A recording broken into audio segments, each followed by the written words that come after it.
പിതൃതർപ്പണത്തിന് പേരുകേട്ട തിരുനെല്ലി ക്ഷേത്രത്തിൽ ആയിരക്കണക്കിന് ആളുകളാണ് ബലിയിടാനെത്തിയത്. രാവിലെ 3 മണി മുതലാണ് ബലിതർപ്പണം ആരംഭിച്ചത്. മഴയെ തുടർന്ന് പാപനാശിനിയിൽ ശക്തമായ സുരക്ഷാ ക്രമീകരണങ്ങളാണ് ഒരുക്കിയത്. ബലിയിടൽ കർമ്മത്തിനായി ഈ വർഷവും ആയിരങ്ങളാണ് തിരുനെല്ലി ക്ഷേത്രത്തിലെത്തിയത്.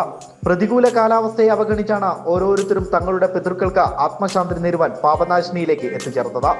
പാപനാശിനിയിൽ പിതൃകർമ്മങ്ങൾ ചെയ്താൽ പൂർവികർക്ക് മോക്ഷം കിട്ടുമെന്നും ഇവിടെ മുങ്ങിക്കുളിക്കുന്നവരുടെ പാപങ്ങളെല്ലാം അകലുമെന്നുമാണ് വിശ്വാസം.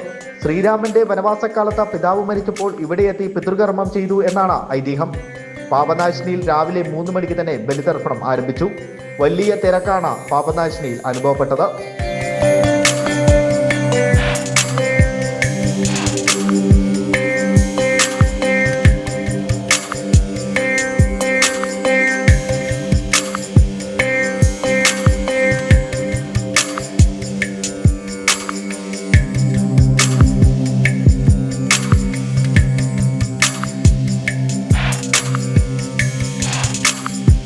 വയനാട്ടിൽ നിന്ന് മാത്രമല്ല മറ്റു സംസ്ഥാനങ്ങളിൽ നിന്നടക്കമുള്ള ആളുകൾ തിരുനെല്ലിയിലെത്തി.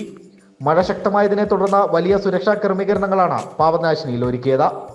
ജനം, വയനാട്.